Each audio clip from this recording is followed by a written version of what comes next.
My boyfriend proposed without a prenup talk, so I said yes. But what he doesn't know is, I saw the folder on his laptop labeled Divorce Timeline from his buddy who's a lawyer. Garrett and I met at a charity gala 3 years ago. He was charming, successful, and treated me like I was the only person in the room. Within 6 months, he'd moved into my downtown loft, the one I'd bought with money from selling my tech startup at 29. I was 32 when we met. He was 35 and working as a portfolio manager at his family's investment firm. Everything seemed perfect. He'd cook elaborate dinners, surprise me with weekend trips, and talk about our future like it was already written. My friends adored him. My mom called him the one. But something always felt slightly off. He'd get tense whenever I mentioned prenups or combining finances. Once, when my accountant suggested we discuss asset protection before marriage, Garrett changed the subject so smoothly I almost didn't notice. 3 months ago, I came home early from a conference. Garrett's laptop was open on the kitchen counter, still logged in. I wasn't snooping, I just needed to print boarding passes for our trip. That's when I saw it. A folder labeled Divorce Timeline, Confidential. My hands shook as I clicked it open. Inside were documents from his childhood friend Devin, a divorce attorney. But these weren't generic templates. These were strategies.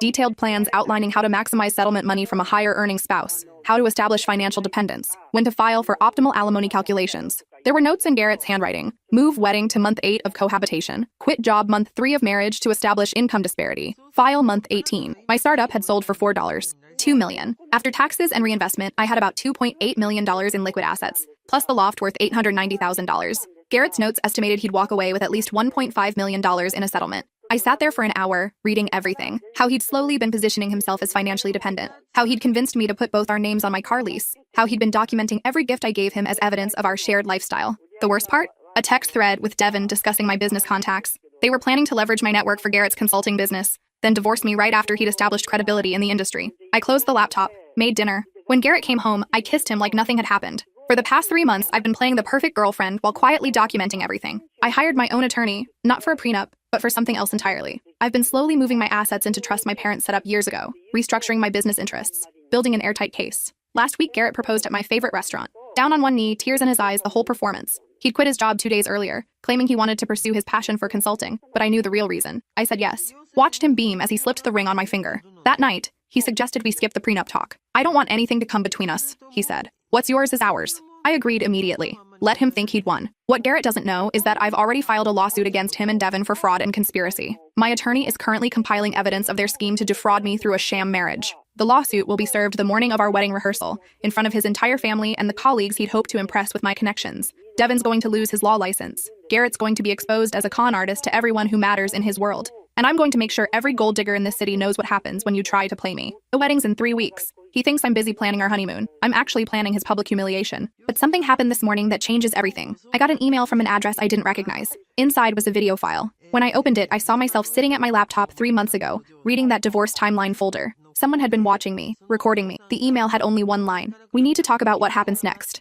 Meet me tonight at Riverside Park, 9 p.m. Come alone, or everyone learns your plan. I stared at the screen until my vision blurred. The video was crystal clear, shot from behind me over my shoulder, showing every document I'd opened, every note I'd read. The timestamp matched perfectly. 3 months ago, 2:47 p.m. Someone had been in my loft, had access to cameras I didn't know existed. My first instinct was to call my attorney, Vivian Chen. No, wait, that name's too common. My attorney? Rochelle Winters. She'd know what to do. But the email's warning echoed in my head. Come alone, or everyone learns your plan. If Garrett found out I knew about his scheme before I could legally nail him, everything would fall apart. He'd destroy evidence. Devin would cover their tracks. 3 months of careful planning would evaporate. I looked at the clock. 4:37 p.m. 4 hours until the meeting. Garrett came home at 5:30, carrying takeout from our favorite Thai place. Thought we could celebrate, he said, kissing my cheek. 3 weeks until we're husband and wife. I smiled and took the bags from him. My hands were steady. 3 months of practice. I love you, he said, wrapping his arms around my waist from behind. I love you too, I replied. The lie tasted like ash. We ate dinner on the couch, watching some mindless cooking show. Garrett kept reaching over to squeeze my hand, looking at me with those soft eyes that had fooled me for so long. Around 8:15, I faked a yawn. I'm exhausted. Think I'll turn in early. Already? He looked disappointed.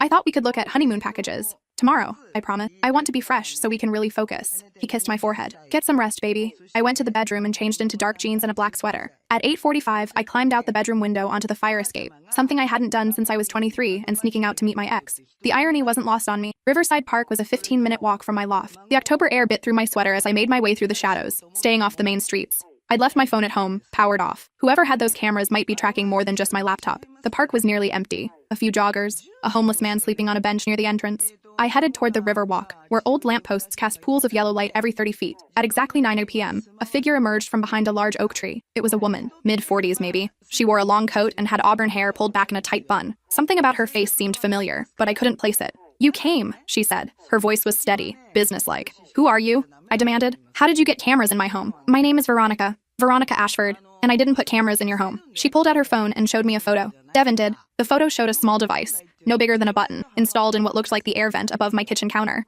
My stomach dropped. Devin's been documenting you for months, Veronica continued. Part of their insurance policy. If you ever tried to back out of the marriage or became suspicious, they'd have evidence to use against you. Evidence of what? Me using my own laptop in my own home? Evidence that you knew about the scheme and proceeded anyway. They'd claim you were the one trying to defraud Garrett, that you discovered his legitimate financial planning with his attorney and decided to set him up for a lawsuit instead. The genius of it made me sick. They'd anticipated my every move. Why are you telling me this? I asked. What do you want? Veronica's expression shifted. For the first time, I saw emotion crack through her businesslike facade. Because Devin isn't just Garrett's friend, she said quietly. He's my ex-husband. And this isn't his first time running the scam. The air left my lungs. 4 years ago, Devin married a woman named Petra. She'd sold her family's import business and had about $3 million in assets. They divorced 18 months later. She ended up in a psychiatric facility, convinced she was losing her mind. Devin walked away with $1.2 million and her entire contact network. Jesus, I whispered. Before Petra, there was Simone. Before Simone, there was Claire. I didn't know about any of them until after our divorce. Devin took half of everything I'd built, a medical supply company I'd started from nothing. He was so careful, so methodical. By the time I realized what was happening, it was too late. Why not go to the police? I tried. Veronica's voice was bitter. Everything he did was technically legal, morally bankrupt, but legal. And Devin's smart. He never leaves evidence of the actual conspiracy. Just perfectly legitimate divorce filings with airtight cases for alimony and asset division. So how did you get the video of me? After our divorce, I became obsessed with finding out the truth. I hired investigators, traced Devin's pattern. When I discovered he was working with Garrett on you, I broke into your loft and installed my own cameras. I needed proof that this was a deliberate pattern, not just bad luck and failed relationships. I should have been angry about the invasion of privacy. But standing there, looking at this woman who'd been destroyed by the same man now trying to destroy me, I felt something else. Recognition. What exactly do you want from me? I asked carefully. Veronica met my eyes. I want to destroy both of them, completely. Not just a lawsuit that Devin can spin or a scandal Garrett can weather. I want them exposed, prosecuted, and ruined. I'm already planning. Your lawsuit won't work, she interrupted. I've seen the counter evidence Devin's prepared. He has emails you sent Garrett about financial planning, text messages about combining assets, voice recordings of conversations where you discussed joint investments,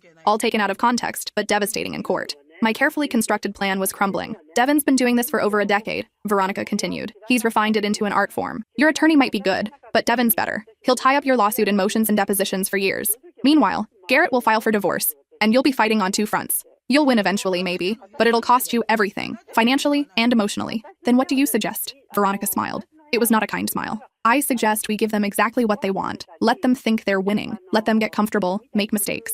And then we hit them with something they never saw coming. Like what? Like evidence of 6 other women. Like proof that Devin's been running this operation systematically. Like connections to identity theft and wire fraud that will interest the FBI. My heart started racing. You have all that? Most of it. But I need your help to get the rest. Devin trusts Garrett. Garrett trusts you. That access is something I don't have anymore. I looked at this woman, this stranger who'd been exactly where I was now, who'd lost everything and spent years planning her revenge. What do I need to do? Veronica pulled a small USB drive from her pocket. First, you need to see everything I have. Then we need to talk about how deep you're willing to go. We met again 2 days later, this time at a coffee shop in a neighborhood neither of us frequented. Veronica had rented a car and parked 3 blocks away. I'd told Garrett I was meeting an old college friend. The USB drive contained 6 folders, each labeled with a woman's name: Claire, Simone, Petra, Veronica, Angela, Catherine. I'd spent the previous night going through everything. Each folder contained the same pattern: a successful woman, a charming man who entered her life, a whirlwind romance, marriage, systematic financial positioning, divorce, devastation. The details varied, but the structure was identical. Devin had been doing this for 13 years.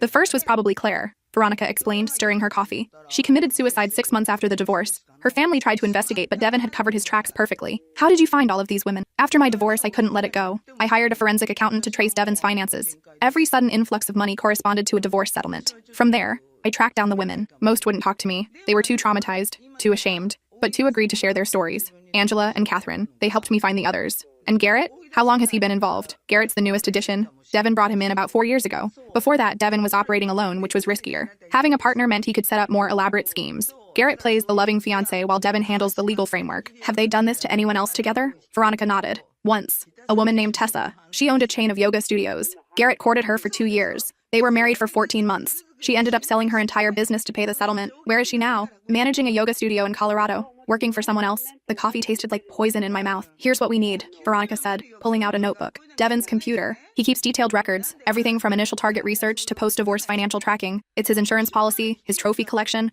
but it's also the smoking gun. He's not going to just let me access his computer. No, but Garrett might. I leaned forward. How? Devin's having his annual partner retreat next weekend, 3 days at his family's cabin in the mountains. He invites all his close friends and their significant others. Garrett's going, and he mentioned bringing you. Garrett hasn't mentioned any retreat to me, because he's planning to go alone. Says he needs guy time before the wedding. Veronica's expression was knowing. But what if you surprised him? Showed up with wine and that lingerie he loves? The devoted fiancé who just couldn't bear to be apart? Devin would never leave his laptop unprotected around me. He won't have to. I've already got a keylogger installed on his home network. Once you're at the cabin, just get his laptop online for 30 seconds. The keylogger will capture his password. Then I can access his cloud backup remotely. What if he catches me? He won't. Devin's overconfident. He thinks his cabin is secure, that his inner circle is safe. He'll be focused on drinking with his buddies and planning the next mark. You'll just be the clingy fiancé in the background. I thought about Garrett's laptop, the casual way he left it open, the trust, or arrogance, that came from believing I was already under his control. What happens after we get the evidence? Veronica's eyes gleamed. Then we don't go to a civil attorney. We go to the FBI.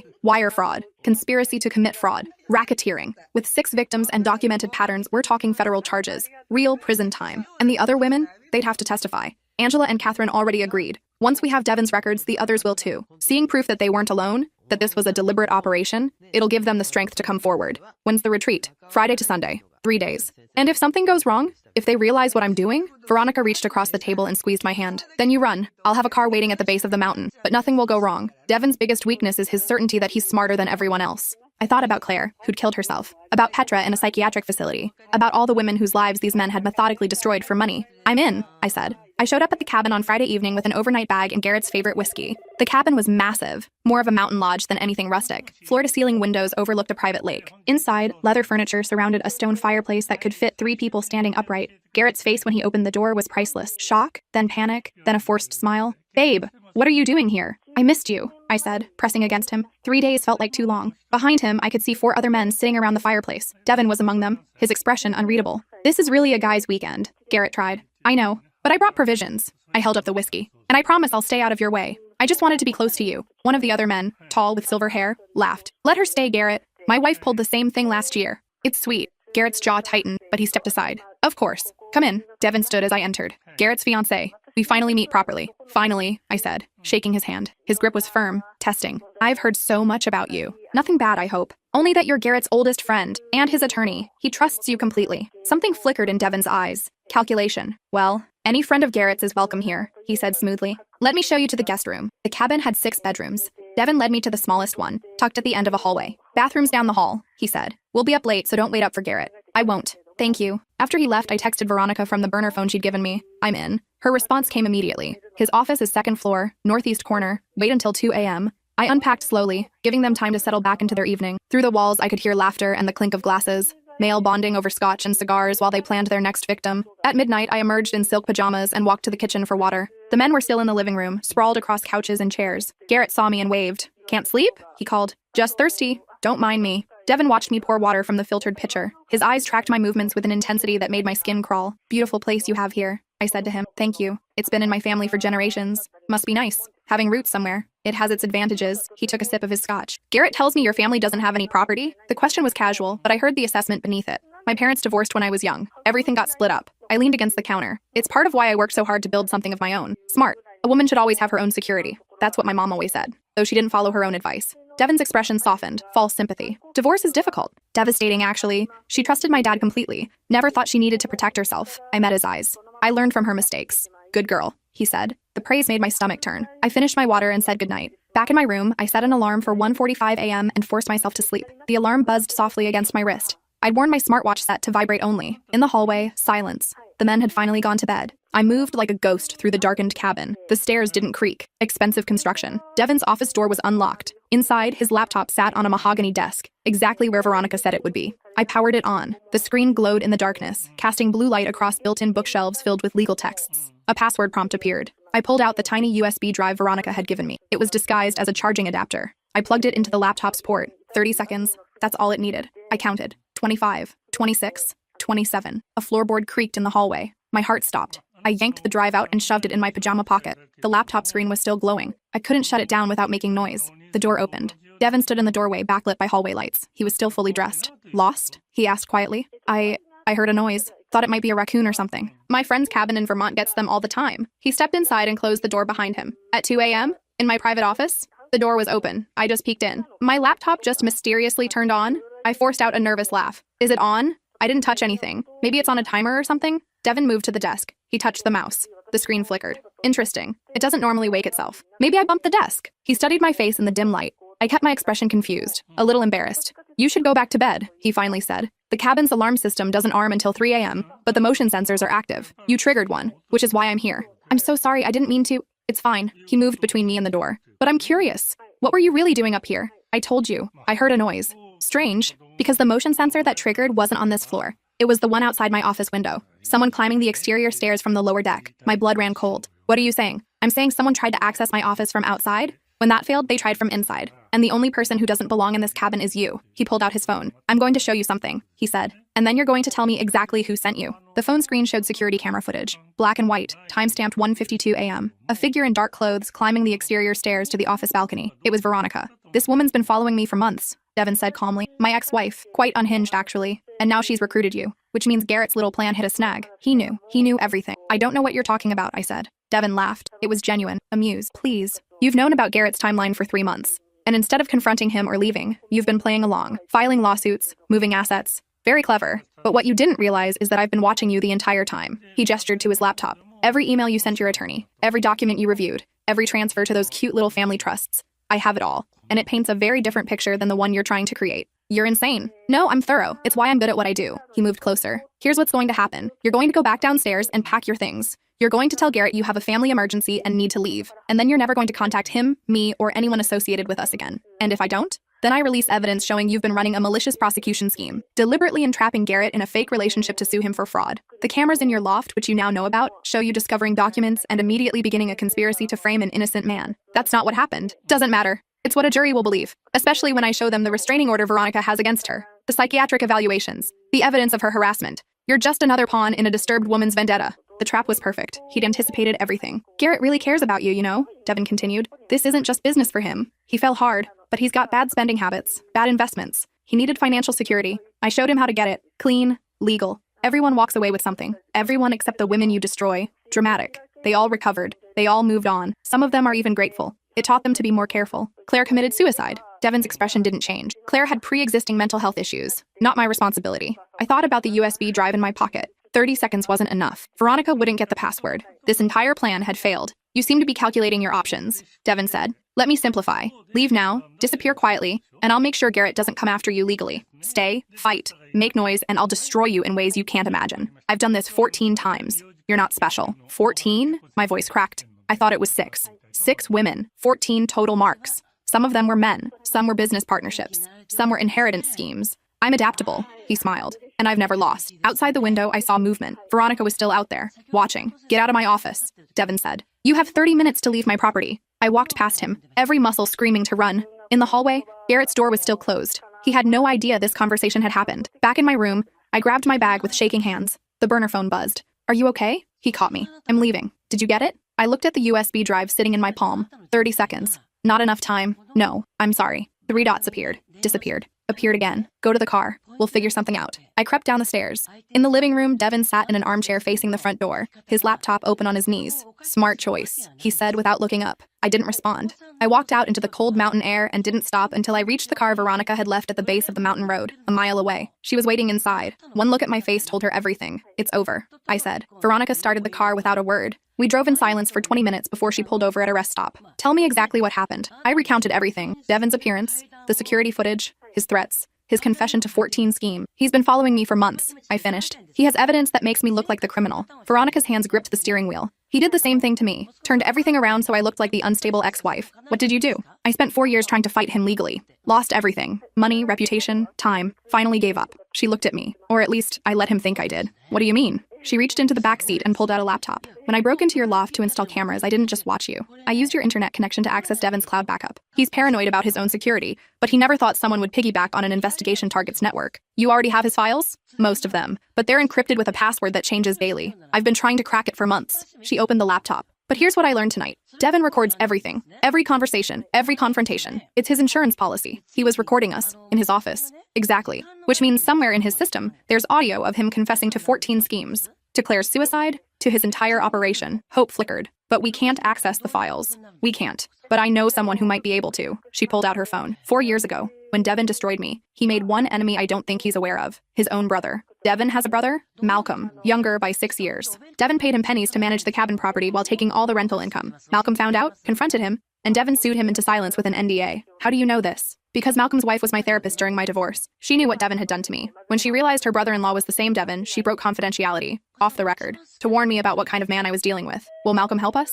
I don't know, but it's our only option. Malcolm Ashford lived in a modest house 3 hours from the cabin. He answered the door in paint-stained jeans and a flannel shirt, looking nothing like his brother. Veronica, he said with genuine surprise. It's been years. I need your help. Can we come in? He looked at me. Who's this? Devin's latest victim. His jaw tightened. He stepped aside. Malcolm's house was warm, cluttered with art supplies and half-finished canvases. A pottery wheel sat in the corner of his living room. I got out of real estate, he explained, seeing me look around. After what Devin did, my wife and I decided life was too short to work for assholes, even family. We sat at his kitchen table. Veronica explained everything. The scheme, the other women, what had happened tonight at the cabin. Malcolm listened without interrupting. When she finished, he was quiet for a long moment. I want to help you, he finally said. But I signed an NDA. If I violate it, Devin will destroy me financially. What if there was a way to help without violating the NDA directly? Veronica asked. I'm listening. Devin's security system at the cabin. You installed it, right? 10 years ago. Why? Does he know you still have admin access? Malcolm's expression shifted. I kept it, for maintenance purposes. He never asked me to remove my access. Could you shut down the system remotely? Just for, say, 30 minutes?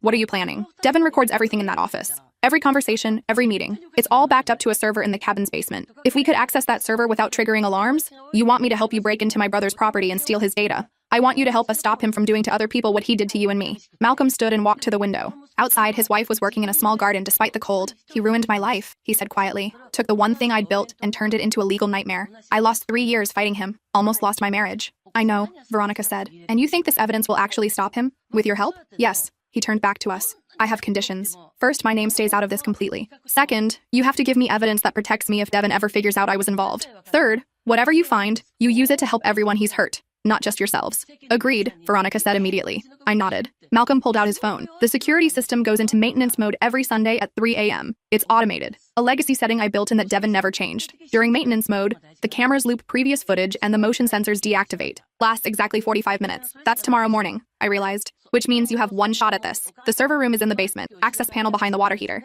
You'll need a screwdriver and a USB hard drive with at least 2 terabytes of storage. We have both, Veronica said, and you'll need a key to get in the basement. Devin changes the door locks every 6 months, but he's never changed the lock on the basement emergency exit. It's a fire code requirement that he ignores. The key hasn't changed in 10 years. He pulled out a keychain and removed a small brass key. This is from when I managed the property. I kept it. I don't know why. Sentiment, maybe. Or hope that someday I could use it against him. Veronica took the key. Thank you. Don't thank me yet. If you get caught, I never saw you. If you succeed, I need that evidence protecting me delivered before you go to the FBI. You have my word. We left Malcolm's house with a plan and less than 12 hours to execute it. The cabin was dark when we arrived at 2:45 a.m. Veronica had rented a different car, nondescript, with mud covering the license plates. We parked a half-mile away and hiked through the woods. Devin knows my face, Veronica whispered. You have to go in alone. What if someone wakes up? They won't. I put something in the whiskey you brought. Nothing dangerous, just enough to ensure deep sleep for about 6 hours. You drugged them? Consider it karma. The emergency exit was exactly where Malcolm said it would be, hidden behind overgrown bushes on the cabin's north side. The key turned smoothly. Inside, the basement smelled like cedar and old stone. I used my phone's flashlight to navigate past boxes of old files and exercise equipment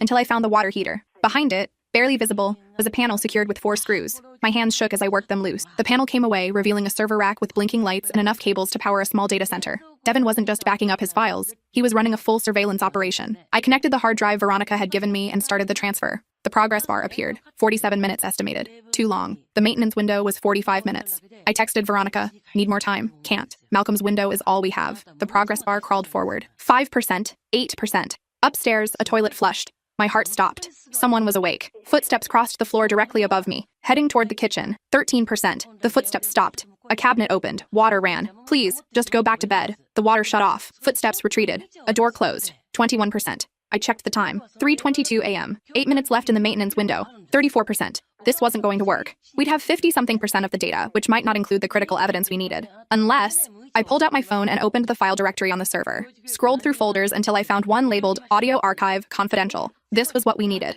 Devin's recorded conversations. I canceled the full backup and started transferring just the audio folder. Much smaller. much faster. The progress bar jumped to 68%, 79, 86, 3:28 a.m., 2 minutes left, 93%. 98, complete. I yanked the hard drive, screwed the panel back on, and ran. The emergency exit closed behind me with a soft click, just as the security system came back online. Through the windows, I could see red lights blinking as cameras resumed normal operation. Veronica was waiting in the woods. She grabbed my arm and pulled me into a run. We didn't stop until we reached the car. "Did you get it?" she asked, breathless. I held up the hard drive, the audio files, all of them. She started the car and drove. We didn't speak until we were 50 miles away, pulling into a 24-hour diner. Inside a bathroom stall, Veronica connected the hard drive to her laptop. 3,416 audio files, she said, dating back 13 years. How do we find what we need? We listen, all of it. That could take weeks. Then we'd better get started. We rented a room at an extended stay hotel and began the tedious work of sorting through files. Veronica had speech-to-text software that transcribed the audio, making it searchable. By hour 3, patterns emerged.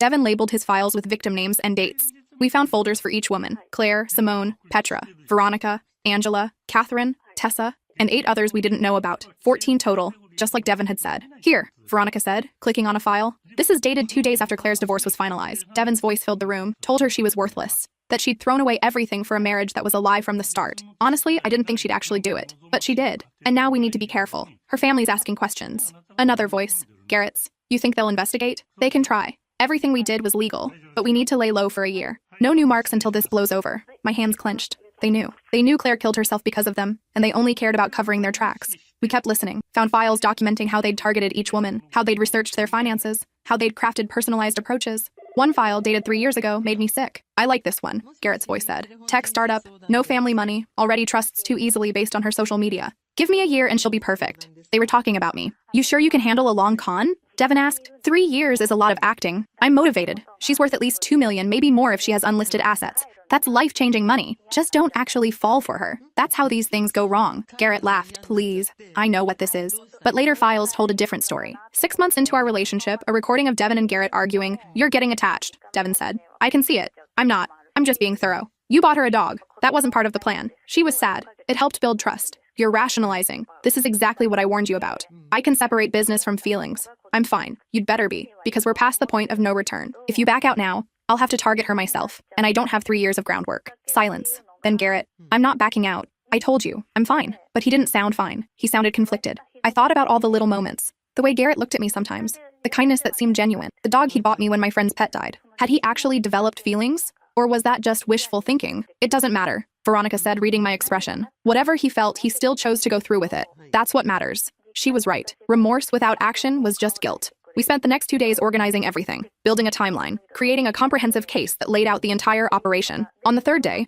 Veronica's phone rang. Unknown number. She put it on speaker. "Veronica." Devin's voice was cold. "I know you broke into my cabin. I know you have my files. I have no idea what you're talking about. Please." Malcolm's access to my security system was activated during maintenance mode. That's not a coincidence. And you're the only person who knows about my audio archive. If you're so certain, call the police. Devin laughed. "The police?" "Yes. Let me report that my illegal surveillance files were stolen. That'll go well. What do you want?" "I want you to return my property. In exchange, I won't destroy the sad little life you've built." "You already destroyed my life." "No, I took your money. You destroyed your own life by becoming obsessed with me. But I can take more." "Your therapist wife?" "I can file complaints about her breaking confidentiality. Get her license revoked." "Your house?" "I can tie it up in litigation until you can't afford the mortgage." "Your peace?" "I can make sure you never have another comfortable day." "You're bluffing." "Am I?" Ask yourself. How many times have I bluffed in the 13 years you've been investigating me? Silence. "You have 48 hours, Devin said. "Return the files or I start dismantling your life. And your new friend? She's already lost." Garrett filed for a restraining order this morning. Claims she's been stalking him, making threats. The judge will grant it by Monday. The line went dead. Veronica looked at me. "He's not bluffing. That's how he works.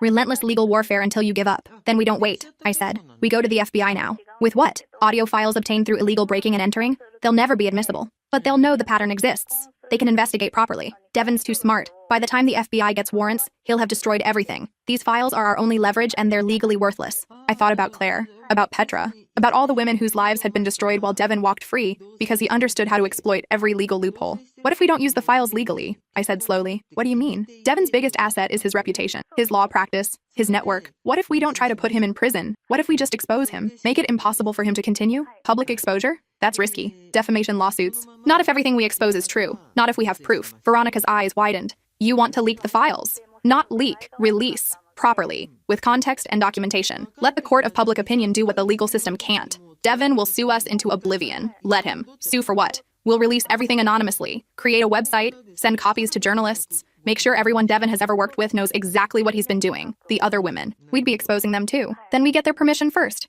Angela and Catherine are already willing to go public. The others might be too, if they know they're not alone. Veronica was quiet for a long time. This could work, she finally said. If we do it right, if we protect ourselves. We need a journalist, I said. Someone with credibility. Someone who can't be bullied. I know someone, Veronica said. Investigative reporter for the Tribune. She covered corporate fraud. Meticulous. Fearless. Will she listen? She'll listen to the audio files. Rachel Fontaine met us in a parking garage 3 days later. She was in her mid-50s with sharp eyes and silver hair cut in a severe bob. You have 30 minutes, she said. My editor thinks I'm following up on a city council story. Veronica handed her a USB drive. Everything's on here. Audio files, financial records, victim testimonies. 13 years of a systematic fraud operation run by a divorce attorney. Rachel plugged the drive into her laptop. I'll need time to verify. Listen to this one first, I said, pointing to a file. Recording from 3 years ago. Rachel clicked play. We listened to Devin and Garrett discussing how to target me, how to maximize the take, how to avoid prosecution. Rachel's expression didn't change, but I saw her fingers tighten on the laptop edge. And you obtained these files how? Does it matter? Veronica asked. It matters if you want me to publish. I'm not burning my career on illegally obtained evidence.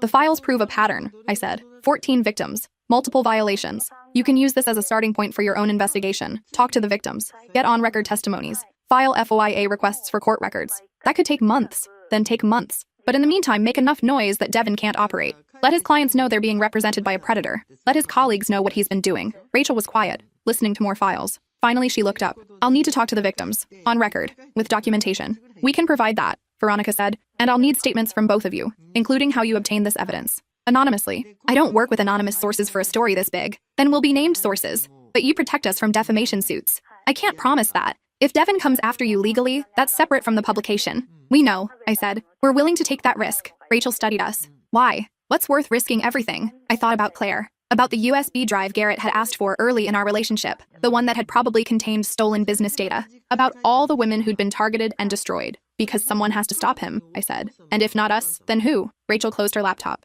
I'll need 2 weeks, maybe 3. I'll run this by my editor, start contacting victims, build the case properly. Devin's already threatening us. We might not have 3 weeks. Then lawyer up. Document every threat. Build your own defense while I build the story. She stood. This is the kind of story that ends careers. Mine if I get it wrong, his if I get it right. I'm not rushing this. We left the parking garage with a commitment, but no guarantees. Over the next 2 weeks, Rachel Fontaine became a phantom in our lives. We'd get texts at random hours asking for clarifications. She'd call with questions about specific files. She tracked down 10 of the 14 victims. 4 were willing to go on record. Meanwhile, Devin made good on his threats. Garrett filed the restraining order. My bank froze accounts pending investigation of suspicious activity that Devin had flagged. My attorney called to say Devin's firm had filed a bar complaint against her for professional misconduct. Every day brought new legal attacks. Small cuts designed to bleed us dry. Veronica's wife's license was suspended pending investigation of confidentiality violations. Their mortgage company initiated foreclosure proceedings based on a claimed default that didn't exist. He's trying to break us before the story runs, Veronica said. We were in my loft, surrounded by legal documents and half-eaten takeout. Make us so desperate we have no choice but to surrender.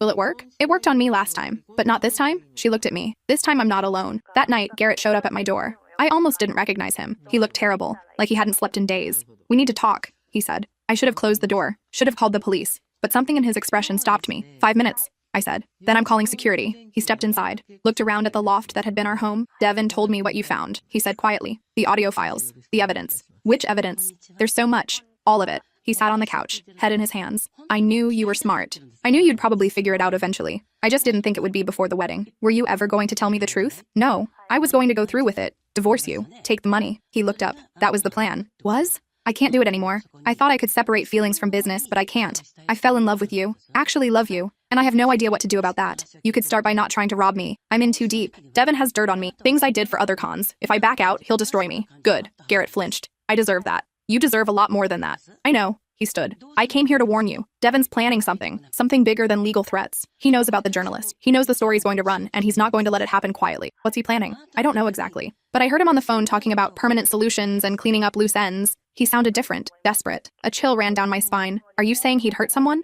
I'm saying I don't know what he's capable of anymore. I thought I did. I thought this was just about money. But there are files even you didn't find. Things he's done that go way beyond fraud. Like what? Like the reason Claire really died. Devin didn't just ruin her financially. He blackmailed her with fabricated evidence of embezzlement, threatened to send her to prison unless she gave him everything. She killed herself because she thought she had no other choice. My stomach turned. You've known this the whole time? I found out after. By then, I was already involved, already complicit. You could have gone to the police. With what evidence? Devin's too smart. He covers every track. And anyone who tries to expose him ends up destroyed. Financially, emotionally, sometimes physically. Physically? Garrett looked away. One of the victims, Angela, had a car accident 3 months after she threatened to sue him. Brakes failed. She survived. Barely. Police ruled it mechanical failure. You think Devin sabotaged her car? I don't think anything. I'm just telling you what I know. And what I know is that he's getting desperate. A story in the Tribune will ruin everything he's built. He won't go down quietly. Then what do you suggest? Disappear, both of you. Cancel the story, destroy the evidence, get out before this gets worse. Run away and let him keep doing this to other people?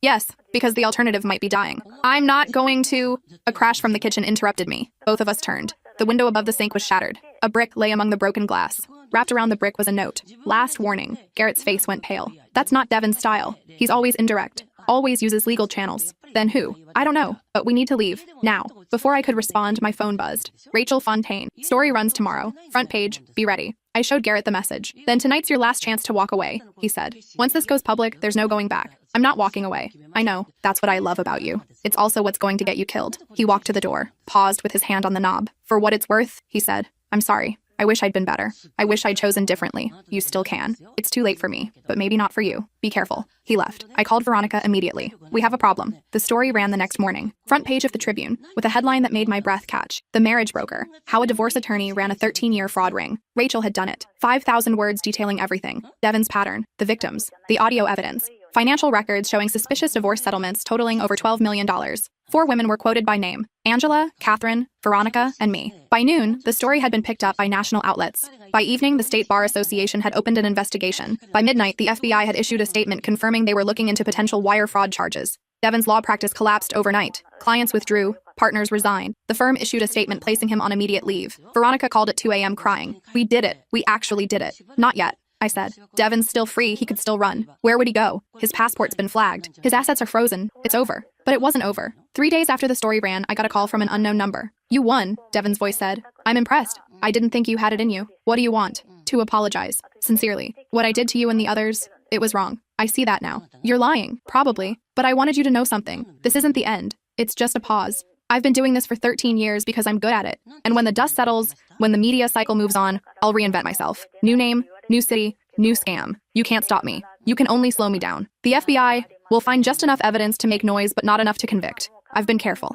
Every settlement was legal. Every document was clean. The audio files? Inadmissible. Obtained through breaking and entering. The victim's testimonies? He said, she said. No prosecutor wants a case this messy. You're wrong. Maybe. But even if I'm convicted, I'll serve minimum security for a few years and come out with millions hidden in offshore accounts. Meanwhile, you'll spend the next decade in legal battles, looking over your shoulder, wondering if every car accident or medical emergency is me getting revenge. Is that a threat? It's a reality check. You wanted to fight me. Fine. You won the battle. But I always win the war. He hung up. I sat there, shaking, replaying his words. Veronica arrived 20 minutes later. I played her the recording I'd made of the call. He's bluffing, she said, but she didn't sound convinced. What if he's not? What if he's right? What if all we did was make him angry? Then we finish this. Properly. How? Veronica pulled out her laptop. Devin made one mistake. He assumed his offshore accounts were hidden, but Malcolm gave me something before we left. Access to Devin's personal financial software, the one he uses to track his real assets. She opened a file. Dozens of accounts, scattered across 12 countries. Detailed records of every dollar he'd ever stolen. This is everything, she said. Every hidden asset. Every shell company. Every tax haven. We give this to the FBI, they can freeze it all.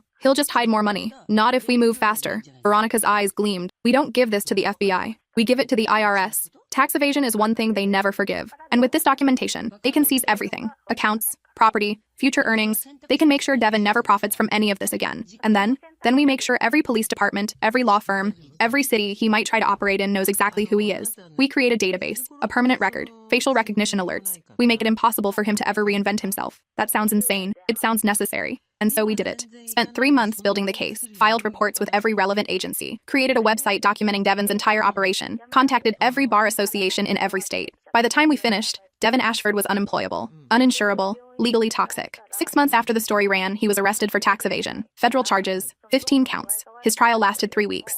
I attended every day, sitting in the gallery next to Veronica and the other women. We watched as prosecutors laid out his entire operation, how he'd stolen from 14 people, how he'd hidden millions, how he'd ruined lives without remorse. The jury deliberated for 4 hours. Guilty, all counts. Sentencing came 2 months later. Judge Miriam Rodriguez was in her 60s, with steel gray hair and no patience for excuses. Mr. Ashford, she said, looking down at him from the bench, I've been a judge for 23 years. I've seen every kind of criminal, but I've rarely seen someone so calculatedly cruel. You didn't steal out of desperation. You stole because you believed you were smarter than everyone else.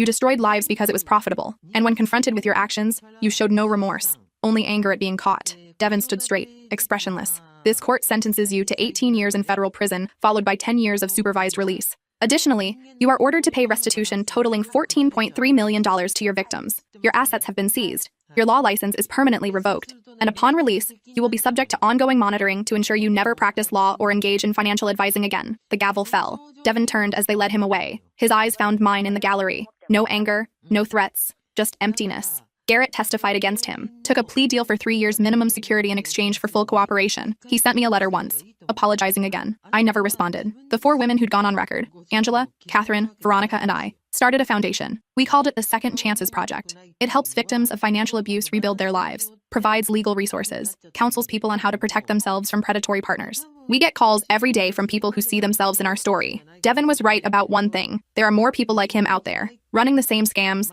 exploiting the same vulnerabilities. But now there are people like us too, fighting back, making noise, refusing to be silent victims. My startup money is gone, spent on legal fees and the foundation. I sold the loft to fund our first year of operations. I live in a 1-bedroom apartment now, working freelance to pay rent. But I sleep better than I did in that $1 million loft with Garrett, because I know who I am now, what I'm capable of, what I'm willing to fight for. Veronica and I still meet every week, sometimes to work on the foundation, sometimes just to remind ourselves that we survived. Malcolm sends us Christmas cards. His wife baked us cookies last year. Rachel Fontaine won a journalism award for the story. She used her prize money to fund an investigative series on financial fraud. 6 more predators have been exposed so far. And Claire, we made sure she's remembered. Not as a victim, not as a suicide statistic, but as the reason we fight. Her family helped us create a scholarship in her name for women entering finance. So far, we've helped 12 students. 3 years after Devin's sentencing, I got another call from an unknown number. My first instinct was to ignore it, but something made me answer. Hello? Is this the Second Chances Project? A woman's voice, young and frightened. Yes. How can I help you? My fiancé.